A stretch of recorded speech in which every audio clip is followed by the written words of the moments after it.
You're listening to the IT Career Energizer Podcast, Episode 7. Welcome to the IT Career Energizer Podcast. For anyone who wants to build and grow a career in IT, develop and improve your strengths and skills, be inspired and motivated by the successes of others, manage your career progression, and achieve your IT career goals. And now, your host, Phil Burgess.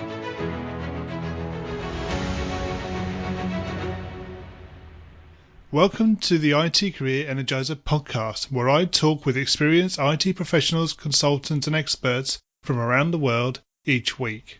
You can find out more about the podcast, including show notes for each episode to date, at itcareerenergizer.com. And now for today's episode. I'd like to welcome today's featured guest, Matt Robson. Matt is the Director of Consultancy and Solutions Delivery at Testing Solutions Group, which is a specialist IT and business change assurance services provider. In addition to his IT career, Matt has and continues to be involved with the British Army. So Matt, can you expand on that brief bio and tell us a little bit more about yourself? Golly, where do I start? So I joined what was then called the Territorial Army at University. So I did a degree in psychology at Durham, and at the encouragement of my dad, got involved with the University Officer Training Corps. And I would say the one thing that really set me on my way was, at the age of 19, kind of bright but not massively sure of myself, getting involved with a structured organisation that really helped me challenge myself in so many different ways, in terms of my physical fitness, my ability to problem solve in some of the most practical ways, but mainly around the leadership and management piece. That I obviously had some of the right stuff because I passed the selection, but that really honed it for me. I continued on with psychology, so I've got a master's degree in neural computational, which is around artificial neural networks. I started a PhD, didn't work out, and that was one of my first sort of big career steps, which was expecting to be an academic psychologist and suddenly having to look for a job. Now, I was lucky because I was deemed to be bright, I had the military background, and I was available. It opened up a few opportunities to me, and it's one of those points in life where, by happy accident, I found myself working for a big American IT consultancy in Bristol with the Defence Procurement Agency. Right. Massive change program.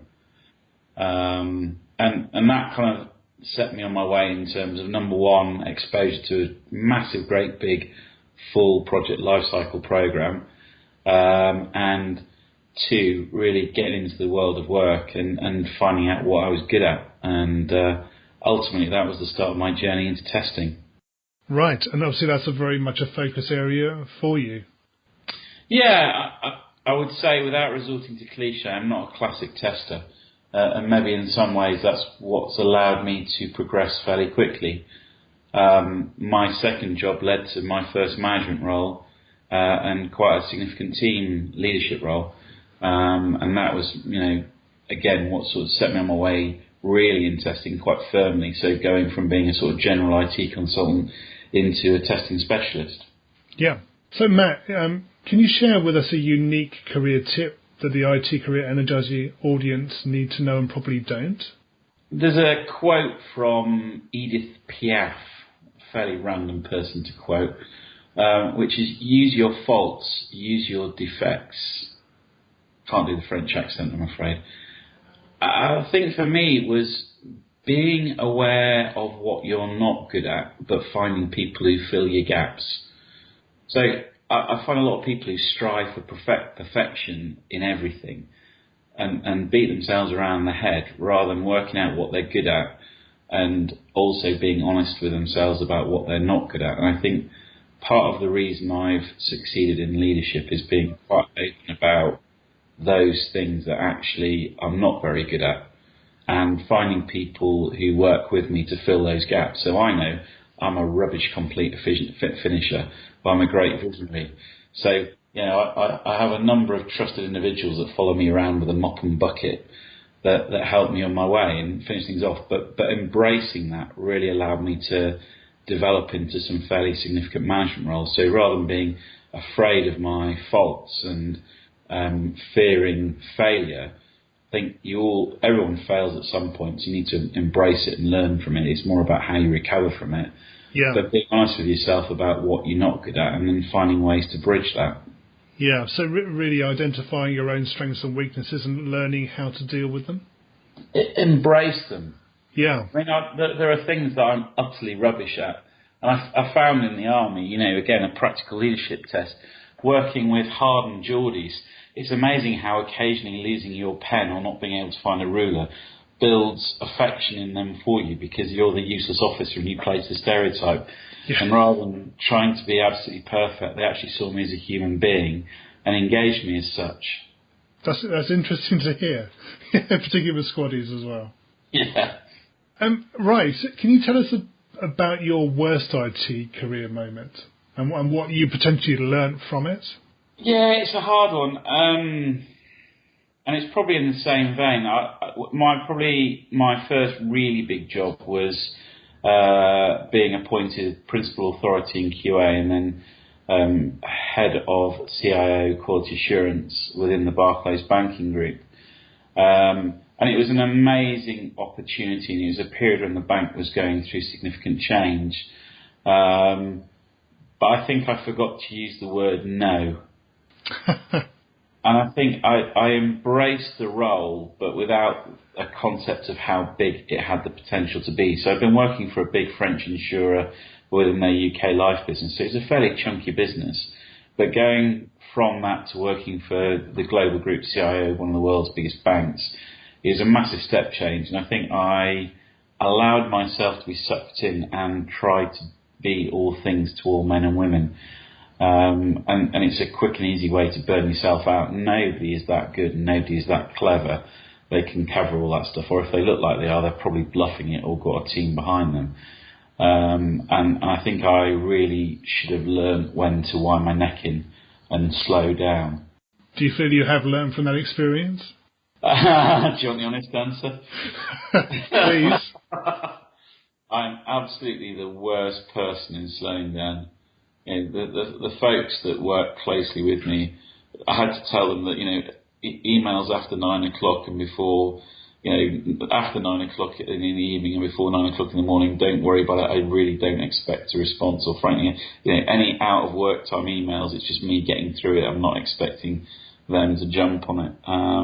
But no, I guess it's the challenge though, now working in an entrepreneurial business where we have a relatively small management team and you're covering the breadth of running an entire business, it's very easy to get sucked into doing lots of things. And it's remembering that time really is the one finite resource that you have and managing your behaviours accordingly. So being really ruthless in prioritisation and, a conversation you and I have had before, which is actually I've always given freely of my time and I've learned maybe I need to be a little bit more selfish in terms of how I apply, my own time and my own prioritisation. So moving on from your worst, maybe you can share with us your IT career highlight or greatest success and how you're able to achieve that. So I'm going to give you two answers. Greatest success was actually around the same time. So, at that time, Barclays had a number of fairly public live failures, and part of the reason I was engaged to go work there was to help them deal with that. And I think, over the period of about 6 months, we managed down severity 1 defects in production by 83%, which is a cold statistic, sounds okay. But if I tell you that the things that went wrong to cause me to be there were the ATM network going down, I think it was on Christmas Eve, or merchant processing going down on the first day of January sales. A Seg1 outage means people can't get the money out, money can't be transferred, people can't make credit card transactions.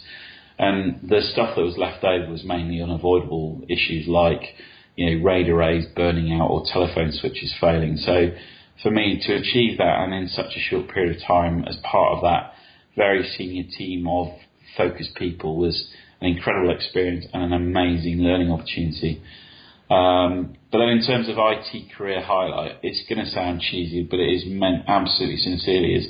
I look at Team TSG, the team of people, as part of my organisation now.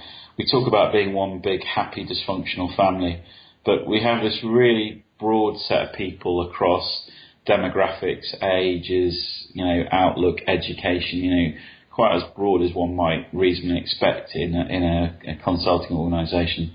And I'm just really proud of them as a bunch of people. What they do day in, day out is incredible.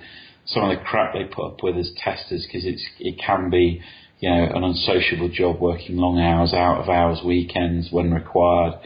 And they do so with grace and humour, and I'm just incredibly proud to be a part of that team. That's great to hear. Yes, I know it's something that you've obviously been working very hard at over the last few years, so I wish you all the best with that, definitely. Thank you. It's been a 4-year journey. So in terms of the future of IT, is there anything that specifically excites you in terms of development in technology and potential for careers? Do you know what? Everyone seems to be talking about the robots, and there seems to be quite a broad fear that automation is the death of humans working, or it's going to fundamentally change the industry. It may well do that, but I don't think human beings will become entirely redundant. And it's funny, if you look at, say, music or beer, we've kind of gone through cycles where we've automated or it's been machine produced, then we go back to the kind of organic. We've had beer and cheese from factories, and we're back to artisan, handmade, whatever. And it's a similar journey with things IT, that there'll always be technology, but how the technology is applied tends to go in cyclical phases. And I think while AI chatbots and such are developing, it won't take the people out for a long, long time. And I think the consequence of that is that there's an explosion of really interesting stuff going on out there. Fintech, blockchain, cybernetics, artificial intelligence. And for people who are technically minded, and moreover people who can think of ways to apply the technology in new and interesting ways, I just think there's so much going on. And I think there's been a long time where entrepreneurship just hasn't been particularly fashionable, and it hasn't been particularly easy. But if you look at accelerators like Rise London, the number of universities getting behind technical innovation, in the UK right now we have this incredible incubator for talent and incubator for technology. So I think it's a really exciting time to be, early in your career and able to embrace this. No, absolutely. I think there's so much opportunity that's going to arise over the next few years. Obviously, you've mentioned a couple of things, robotics in particular. Obviously, digital's on everybody's lips as well. A lot of agencies being involved in this now as well. So I think it can only be more change and therefore more opportunity. But I think it's there for people to embrace. I think I can see people who can't keep pace with change, and it either keeps them in a job that they're not necessarily happy with, or it's kind of marking them out of the market altogether. They're doing different things. Whereas I think if you have the will and intellectual agility to keep pace, there's just so much going on. And if you've got the imagination to do creative things with technology, it's there for the taking. Okay, we're going to move on to the reveal, which is a quick fire round of questions. I think you may have answered some of these before, but we'll see how we go. So what attracted you to a career in IT? They offered me a job and it paid. Often the easy way and the easy answer. Okay, what is the best career advice you've ever received? So many things to choose from, but I remember a very dear man who's still a friend of mine, Alex Bedford, who was putting me through my graduate consultancy training at Unisys, and he looked at me and said, 2 of these, 1 of these. And when he said 2 of these, he was pointing at his ears, and when he said 1 of these, he was pointing at his mouth. Yeah, and therefore use them in that proportion. Absolutely, yeah. I didn't really take a lot of heed of the advice, but it was good advice. Right. If you were to begin your IT career again right now, what would you do? Golly, that's so hard. I'd have probably learned to code. I did a bit of Turbo Pascal for Windows when I was doing my first degree, but I never really learned how to code. And even as a tester, I think it's a very useful skill to have. I think the other thing for me is I'd have probably tried to put my fear to one side. I think there are times where opportunities probably present themselves that for reasons of fear of change or fear of the unknown that I let slide by. And in retrospect, it's not I'm unhappy with my career, quite the opposite, but in retrospect, I probably could have had a different path. Yeah. That could have taken me other interesting places. Okay. What career objectives are you focusing on right now? Golly, so for me personally, being a business owner and leader, getting better at that. It's not that I'm bad at it. Well, I hope I'm not bad at it, for God's sake. But it's about developing my skills. But also, I've always enjoyed being engaged with the wider industry and the sort of sharing of creative ideas. So part of it for me is becoming better in terms of leading the business, and part of it is sort of getting back to being more engaged in the wider industry. What's the number one non-technical skill that has helped you in your career so far? Empathy. So much of testing is about trust, because we won't get into the theology of testing, but fundamentally, when someone tests something, if they say it's good to go live, unless you're about to go redo all of their work to check to a point, you're taking it on trust. Or if you're a consultant providing advice and guidance, however much experience you've got, however good you are, there comes a point where people have to trust you in order to actually act upon that advice. And empathy, emotional intelligence allows you to, one, get the best out of other people, but two, actually get below the surface when you're looking at situations to really understand what's going on, what's important, what are the human drivers. And I think that's why, particularly in testing, it's really helped me push my career forward. Yeah, I think you touched on, obviously, emotional intelligence, which is the subject. There's getting more visibility, I think, and how that affects working relationships in particular. It's interesting, isn't it? When I probably shouldn't say this, but when I joined the industry, there was lots of middle-aged white blokes who didn't have great social skills, and I think one of the great developments in the testing industry, and I think probably accelerated by people like FDM and Capita's Novus program, is really changing the face of testing in the most literal way. I think having a broader range of people in the industry has allowed testing as a discipline to be more widely engaged with the end users and also, the clients in terms of client-side organisations or people's customers. And I think that in itself has really, taken testing up the value chain. I'm going to have to put £10 in the box now, aren't I? But it's changed it from being a subservient mechanical operation to a value-add operation that really helps drive change and drive change safely. So finally, can you share a parting piece of career advice with the IT Career Energizer audience? When I was 14 or 15, I did a work experience placement at a marketing agency. And by about day 3, I was taken off in the finance director's BMW 7 Series to Hull, where I spent most of the day eating defrosting Sara Lee cheesecakes as we were doing a photo shoot. You had about a 10-minute window under the lights before they started to melt, and basically we were going to bin it. So I think I ate about 2 whole cheesecakes that day in small slices. And on the way there, I'd obviously made a great impression, because the gentleman said to me something along the lines of, it's better to keep your mouth shut and let them think you're a fool than open your mouth and prove them right.